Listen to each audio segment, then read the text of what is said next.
All right, Lions. I got a couple questions for some of you people as well. What side of the ball you think is going to be better this upcoming season? Because I'm very curious.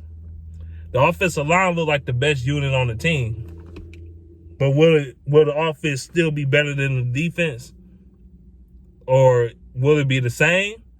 Will one side of the ball be better than the other? I don't know. Will we have a running game? I don't know. I hope we do. If you want to see true improvement with the Lions, at least be ranked between 15th to 20 ranked as far as rushing. If you rank between 15 and 20, then I know it's some progression, as far as the run game goes. But, yeah, man, adding the Sewell to the tackle spot, to the offensive line, I don't know, man. I think the Lions, if they're smart, I ain't gonna say if they're smart. I'm gonna say if you want the best out of your offensive line, in my opinion, y'all need to move Taylor Decker to the right. But then again, no, because the guy ain't the best run blocker in the world.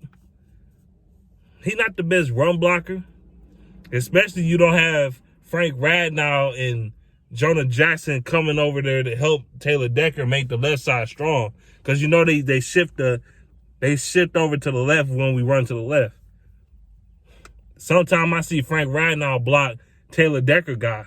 Do you know how the offensive line, you know how the scheme is though.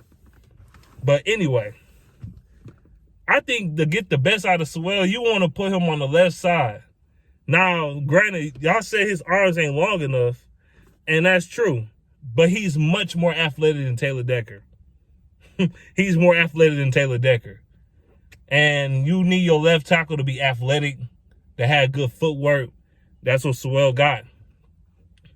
He got that. A guy that got a good base, he has that. Now, sometimes he do get a little high, but he's a mauler. I think Taylor Decker should go to the right side. The right tackle don't have to have as much athleticism. Not as much. So, I think to get the best out of Sewell, put him on the left side, switch Decker to the right side. I know people are not going to agree with that, but I think that's what we need to do if you want to be able to have a balanced offensive line and you want to really get the full benefits of the guy you drafted at tackle, which he was a left tackle primarily. He never played right tackle. I don't know they're going to teach him. Maybe he might be good at the right tackle. Hopefully he does. But people don't acknowledge right tackles in the league. Even though right tackles is very important, you got to have a good right tackle too. Shoot, nowadays teams put the best edge rusher on both sides of the ends. So they put them at left end, right end, in the middle, like up the gut, where the nose tackle is. So, yeah, man, nowadays you got to have a good right and left tackle. I think Sewell would be better suited at the left. Another thing I want to address is it's a few people crapping on Amon Ra St. Brown, and I don't understand why. I seen 313 Hitman video, but I also seen some comments in Facebooks and Twitters talking about why we drafted this dude and all this other crap. And I was like, bro, he one of the best receivers in this draft, and he fell to the 4th round. He's one of the most complete receivers in this draft. Don't care what you say. He didn't run. And Hitman was trying to talk about that. People complain about because he didn't run a 4.4 or a 4.3. I'm like, bro, you know how many Hall of Famers that's in the Hall of Fame that didn't run a 4.3, 4.4? Jerry Rice made a career out of burning motherfuckers down the field for a touchdown, deep down the field. He made a career of that. He made a career of catching the ball and running after the catch and getting touchdowns. He made a career of that. Guess what Jerry Rice ran? A 4.7. Jarvis Landry, I don't hear people calling him slow. He ran a 4.7. He's a yak guy. You ain't gonna catch them from behind. Not too often. Just because you run a 4.6, 4.7 as a wide receiver doesn't mean you slow. That means you probably had a bad 40 time because your stance was wrong, the way you ran the ball, the way you ran was wrong, or your formation or something. These guys ain't natural. These ain't track stars. They ain't track stars. You know, your running style could be messed up. Like it could be anything why you could have a subpar 40. The dude could have been injured, like Quintez Cephas was. He was injured. He ran a 4.7. He wasn't even healthy. In pro day, he ran a 4.5. So, again, the 40 time don't tell the whole story. It doesn't. Jarvis Landry out here right now, one of the better receivers in football, running a 4.7 though. But he's trash. You trash because you run a 4.7? You trash because you run a 4.6 as a wide receiver? First of all, Amon Ross St. Brown is not slow. I'm not saying he's the burner. I'm not saying he's a track star or nothing. I'm not saying that. I'm not saying, oh, he got to be Chris Johnson speed or something like. No, the guy's a beast. The guy's a beast. Good route runner. Had great footwork. You know, he always find a way to get open. Always. He always find a way to get open. He got really good hands. Now, every now and then he might have a concentration drop. Maybe because he's trying to make a play before he even get the ball in his hands, which is very coachable. That's not even something to really worry about. Not for real. Because Kenny Golladay had that same problem. Kenny Golladay would drop the ball. He'll have concentration drops. That's not the point, though. He has great hands, though. He has great hands. And for y'all people to say he's slow, he's not slow. When you see on tape or you see highlights, a lot of his receptions is down the field. Slovis, their quarterback, throwing him deep passes. And he catching deep balls all the time. But he's slow, right? Slow receivers don't get down the field, bro.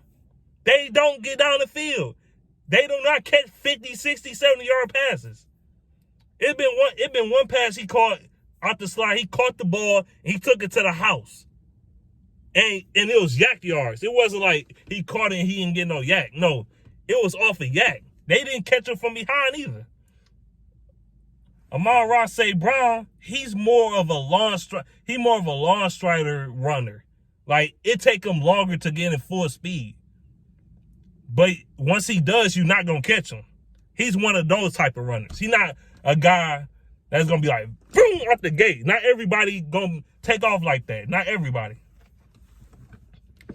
All the 40 time is to show how your acceleration is. It's an acceleration drill. That's all it is. It's an acceleration drill. Doesn't tell the whole story on somebody's speed. But yeah, for y'all to say he's slow because you run a 4.5, last time I checked, a 4.5 is not slow.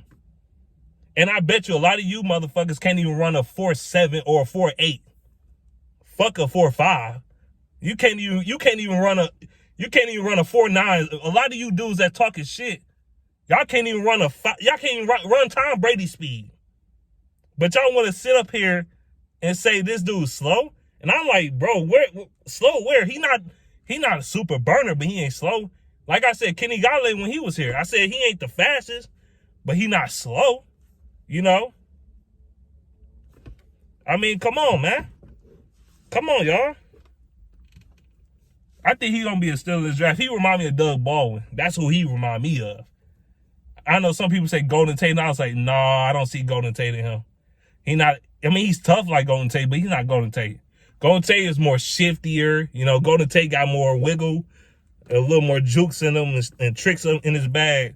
St. Brown, he's more of a guy that's going to catch the ball. He might make a guy miss here and there, but if you in his way, he going to knock you on your ass. That's what he going to do. That's how he get his yards. He's going to get his yards by the physical way. He going to try to get physical, truck your ass, and boom. That's what he does. That's his game.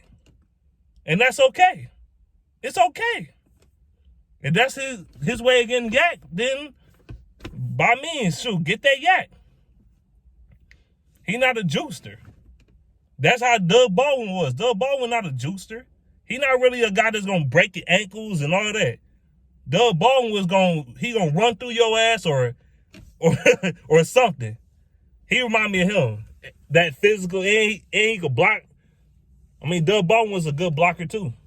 Matter of fact, he'll knock you on your ass, just like Say Brown will. He'll knock you on your ass.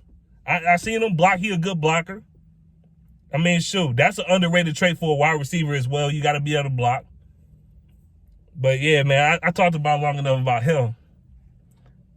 But yeah, let me know what you think in the comment section. What side of the ball you think going to be better? Because in my opinion, something telling me the defense is going to be better. I don't know why. Something telling me that since they ain't got bum-ass Matt Patricia here no more to tell them that bullshit-ass defense that don't work, that three-man rush. How you going to run a three-man rush man defense? You running a 3-3-5 defense, and you got no pass rush. You don't have a good pass rusher like that. Matter of fact, even if you did, it's still not an effective defense. That three-man rush bullshit got to go.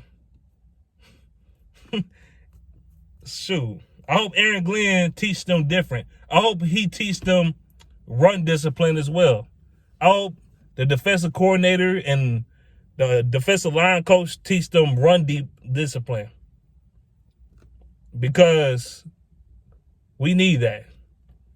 We need a defense. We need a defense that can stop the run.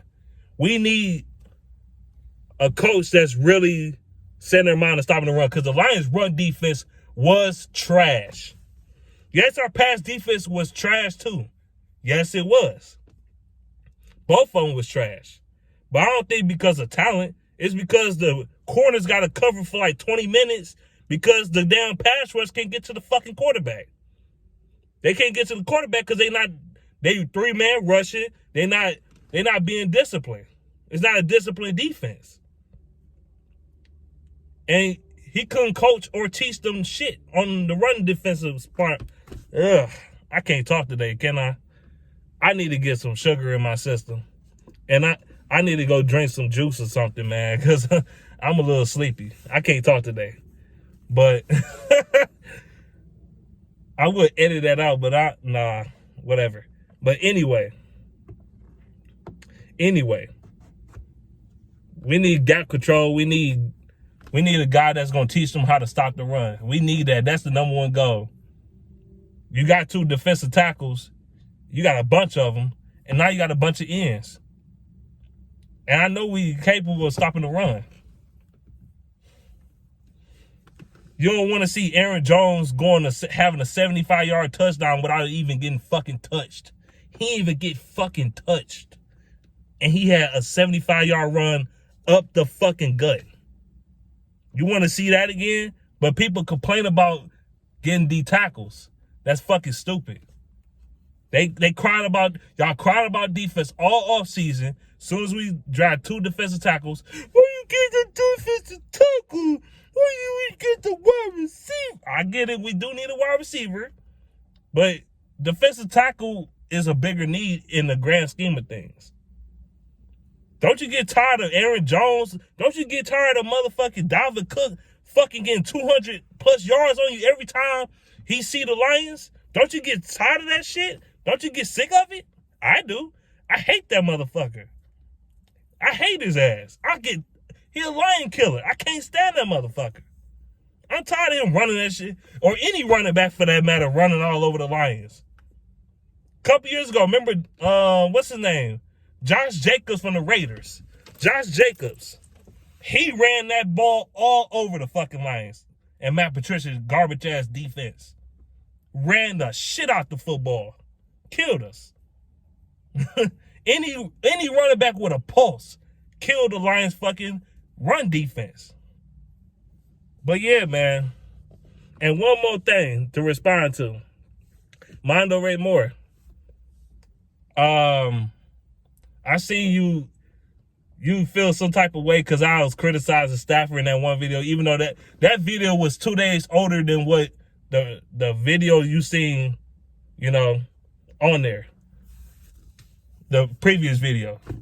But yeah, I'm still standing by that. You talking about he ain't on this team no more? No, fuck all that. We gonna stick it to these motherfucking fanboys that be on bullshit. We gonna stick it to y'all. No, fuck that. I ain't holding back shit. I'm not unapologetic. I'm not saying I'm not taking shit back. I don't give a fuck. And I fuck with you, Mondoe. All love. But I ain't taking that shit back. Y'all say I should stick to Lions football. I'm doing that. But y'all also sticking this man in my face too. And I'm not gonna let it, I'm not gonna let y'all live it down. Y'all not gonna get away with this shit easy. Y'all not. Now if Stafford win the Super Bowl, then I'll shut the hell up. Fuck winning just a playoff game. Okay, you win a playoff game, so fucking what? Y'all said they was winning the Super Bowl. So yeah, I'm gonna talk my shit. I don't care who mad at me. That's why people like unsubscribe, because you tell the fucking truth, man. You like to tell what you think. When you can't express yourself, when you express yourself to people, oh, I'm unsubscribing to you. You too fucking real for me. I'm gonna listen to this motherfucker because he blow smoke up my ass. Fuck that. Bye, bitch. The fuck? I hate fake motherfuckers. Dude, I ain't about to go into this conversation. Goodbye. Have a good day.